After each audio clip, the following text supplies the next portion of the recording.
తులారాశి అనగానే మనకి చిత్త 2 పాదాలు, అలాగే స్వాతి, విశాఖ 3 పాదాలు ఈ రాశి కిందకు వస్తాయమ్మా. ఈ సంవత్సరం ఈ రాశి వారికి ఉద్యోగ ప్రయత్నాల్లో చాలా మంచి ఫలితాలను ఎదురు చూసే అవకాశం కనిపిస్తుంది. ఈ సంవత్సరం చాలా మందికి ఉద్యోగ ప్రాప్తి ఉద్యోగంగా అలాగే వ్యాపారస్తుల్లో కూడా మంచి పురోగతి కనిపిస్తోంది. ఉన్నత విద్య కోసం చేసేటువంటి ప్రయత్నాలు, విదేశంకి వెళ్ళి చదువుకోవాలి అని బాగా ఎప్పటి నుంచో పెండింగ్ ఉన్నవాడు ఈ సంవత్సరం వాళ్ళ కోరిక నెరవేరబడుతోంది. అంటే మేము లాస్ట్ ఇయర్ ప్రయత్నం చేసాం, అంతక్రితం ఇయర్ ప్రయత్నం చేసాం, అది సక్సెస్ కాలేదు అనుకున్న వాళ్ళందరూ ఈసారి మీరు రెడీగా ఉండవచ్చు, వీసా వచ్చేస్తుంది, విదేశం వెళ్ళిపోతారు. అంతటి ఆనందం అని. బ్యాంకింగ్ రంగాల వారికి కూడా చాలా బాగుంది ఈ సంవత్సరం.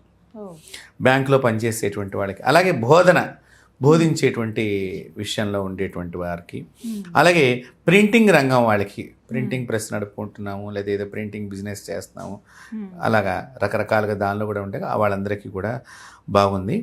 అలాగే ప్రభుత్వ ఉద్యోగులు, ప్రభుత్వానికి సంబంధించిన ఆర్థిక సంస్థల విషయంలో కూడా కొంత బాగుంది.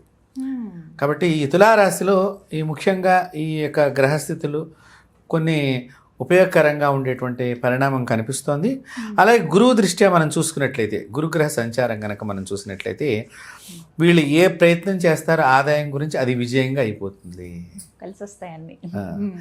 అలాగే అధికారము, హోదా, గౌరవ ప్రతిష్టలు అన్నీ కూడా పదవులు అందుకుంటానికి అవకాశం ఎక్కువ ఉంది తులారాశి వారికి. చాలామందికి పదవి లేదు అనేటువంటి బాధపడుతున్నటువంటి వారికి ఒక్కసారి కొద్దిగా ప్రయత్నం చేసి చూడండి, మీరు పదవిలో కూర్చునేటువంటి అవకాశం.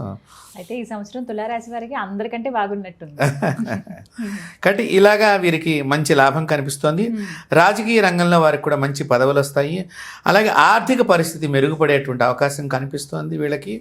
అలాగే ఏడాది ప్రారంభం నుంచి డిసెంబర్ 14 సంవత్సరం మనకి ఈ గురువు వక్రీకారణంగా ఉన్నాడని ఇందాక కూడా మనం చెప్పుకున్నాము. అది ఏదైనప్పటికీ కూడా కొన్ని చిక్కులు ఎదురయ్యే అవకాశం కనిపిస్తోంది దాంతోపాటు. అలాగే ఉద్యోగులకి పై అధికారుల వలన కొన్ని ఇబ్బందులు, సమస్యలు, వాళ్ళు ఏదో నువ్వు సరిగ్గా రాయలేదు, నిన్న ఎట్లా చెప్పావు, మళ్ళీ వాళ్ళు ఎట్లా ఎందుకు రాసావు అనేటువంటి ఏదో ఒక వంకరగా మాట్లాడాలి అనుకునేటువంటి మన మీద రేజ్ చేయడానికి అవకాశం కనిపిస్తుంది. పెద్దల ఆరోగ్యం పట్ల, ఇంట్లో పెద్దవాళ్ళు ఎవరైనా ఉంటే లేదా ఇంటి యజమాని ఆ ఇంట్లో కనుక ఉన్నట్లయితే వాళ్ళ ఆరోగ్య విషయంలో జాగ్రత్త వహించాలి. ఖర్చులు పెరిగేటువంటి అవకాశం ఉంది. కొత్త వ్యాపారం ప్రారంభించడానికి ఇది సమయం కాదు. తులారాశి వాళ్ళు ఏదైనా కొత్తగా వ్యాపారం చేద్దాము అనుకుంటే ఇది అంత మంచి సానుకూలంగా లేదు వారికి సమయం ఆ వ్యాపార విషయంగా. కాబట్టి ఆ విషయంగా కొంచెం వీళ్ళు జాగ్రత్తలుగా ఉండటం మంచిది. అట్లాగే శని యొక్క సంచారం గనక తులారాశి మీద ఎలా ఉంది అనేటువంటి విషయం చూస్తే గనక అప్పటిదాకా ఉన్న సమస్యలు కొంచెం మెరుగున పడుతూ ఉండటానికి అవకాశం కనిపిస్తోంది. ఏదైనా సమస్య ఉందంటే మనకి చక్కగా అయిపోతుందేమో అనేటువంటి ఒక ఆశ అనేది మళ్ళీ చిగురిచ్చేటువంటి అవకాశం కనిపిస్తోంది. ఇతరులకు మంచి చేద్దామనేటువంటి ప్రయత్నించి మాటలు పడవలసినటువంటి అవకాశం కూడా వస్తుంది. మంచి చేద్దాం అనుకుని పెడితే ఏదో ఒకటి మాట అనిపించుకొని మళ్ళీ తిరిగి మన ఇంటికి రావాల్సి వచ్చే పరిస్థితి కనిపిస్తోంది.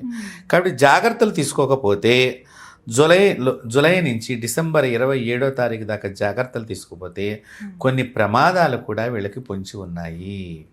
అంటే ఆ విషయంగా కూడా కొంచెం వీళ్ళు జాగ్రత్తగా ఉండాలి. అలాగే వైద్య రంగము, ఫార్మా రంగంలో వాళ్ళకి చాలా ప్రోత్సాహకరంగా ఉన్నది. అంటే మెడికల్ ఉత్పత్తులకు సంబంధించిన ఏదైనా మందు బిళ్ళలు తయారీ కంపెనీ కానివ్వండి, లేకపోతే మన వైరస్కి సంబంధించిన టీకాలకు సంబంధించినటువంటి మెడికల్ ఫార్మ్ అంటే అవన్నీ వస్తాయి దాని కిందకి. వాళ్ళకి కొంచెం అనుకూలత ఈ సంవత్సరం తులారాశి వారికి ఆ డిపార్ట్మెంట్స్లో ఉన్న వాళ్ళకి అనుకూలం కనిపిస్తుంది. ఇక మనము రాహుకేతువులు ఎట్లా ఉన్నాయి ఈ రాశి మీద అని కనుక ఆలోచిస్తే ప్రమాదం వాటిల్లేటువంటి అవకాశం చాలా దగ్గరగా ఉన్నది. ఏ రకంగా అంటారు? అంటే ప్రయాణాలు రీత్యా కానివ్వండి, ఏదైనా కొంచెం ఇబ్బందులు, తొందరగా ఏదైనా సమస్యలు వచ్చేటువంటి అవకాశం, ప్రమాదాలు కానివ్వండి వాళ్ళకి ఉన్నాయి. అలాగే క్రయ విక్రయాల్లో జాగ్రత్తలుగా ఉండాలి. ఏదైనా అమ్మే విషయం కానివ్వండి, ఇప్పుడు ఇల్లు అమ్ముదాం అనుకున్నాం, ఆ విషయంలో మోసపోవడానికి అవకాశం ఉంది. లేదా ఏదైనా స్థలం కొనుక్కుందాం, ఆ విషయంలో కూడా అంటే ఏంటి, ఆ స్థలం డబల్ రిజిస్ట్రేషన్ అయ్యి ఉండొచ్చు. అలాంటి ప్రమాదాల్లోకి తులారాశి వాళ్ళకి ఎక్కువగా కనిపిస్తుంది. కాబట్టి ఈ దోషాలు ఈ విధంగా ఈ గ్రహాల యొక్క సంచారం మూలకంగా తులారాశికి కొంచెం జాగ్రత్తలు తీసుకోవాల్సి వస్తుంది. కాబట్టి వీళ్ళు చక్కగా ఆంజనేయ స్వామిని ఆరాధన చేయాలమ్మా. చక్కగా హనుమాన్ చాలీసా పారాయణం చేయటము ప్రతిరోజు, మంగళవారం, శుక్రవారం ఈ యొక్క హనుమాన్ చాలీసా పారాయణం చేయటం, దాంతోపాటు శనివారం రోజున హనుమాన్ చాలీసా పారాయణం చేయటం, అలాగే హనుమత్ దేవాలయ దర్శనం చేసుకోవటం, అంతేకాకుండా సుందరాకాండ పారాయణం చేయటము, ఇవి చాలా ఉపయుక్తం అవుతాయి. అలాగే ఆంజనేయ స్వామి దేవాలయానికి వెళ్ళినప్పుడు చక్కగా స్వామివారి చుట్టూ ప్రదక్షిణం చేసి మీ శక్తి కొలది అరటిపళ్ళుని స్వామివారికి నివేదన చేయటం ముఖ్యం. స్వామివారికి కదలి వడవం చాలా ఇష్టం కాబట్టి ఎవరైతే ఈ అరటిపళ్ళు నైవేద్యం చేస్తారో తొందరగా ఈ సమస్య నుంచి దూరం అవుతారు. కాబట్టి తులారాశి వారికి ఏవైతే మనం చెప్పుకున్నామో సమస్యలు, వాటి నుంచి దూరం అవ్వాలి అంటే కదలి ఫలాలని వారికి సమర్పణ చేయటము చాలా ముఖ్యం. అలాగే ఆంజనేయ స్వామి వారికి ప్రదక్షిణ చేసేటప్పుడు 19 ప్రదక్షిణాలు చేయాలి. 19 ప్రదక్షిణాలు చేసి స్వామివారి పాదాలు చూడకుండా వస్తే శని యొక్క దోషం మనకి ఎక్కువగా లేకుండా ఉంటుంది. కాబట్టి ఈ విధంగా మనం ప్రదక్షిణాలు చేస్తే కనుక బాగుంటుంది. ప్రతి మంగళవారం, శనివారము, శుక్రవారం. ఎందుకంటే మనకి రాహు ఫలితము, కేతు ఫలితము, అలాగే శని ఫలితం 3 రకాలుగా మనం ఆలోచన చేయాలి. కాబట్టి వీటి 3 రీత్యా కూడా వాళ్ళకి ఆ సమయంలో అనుకూలత ఏర్పడాలి. కాబట్టి మనకు హనుమంతుడిని ఆరాధన చేస్తే ఈ యొక్క తులారాశి వారికి చాలా బాగుంటుంది. హనుమంతుడు లేని ఊరేది, అన్ని చోట్ల ఉంటాడు కాబట్టి చక్కటి పరిహారం అండి. ధన్యవాదాలు గురుగారు. నమస్తే అమ్మా.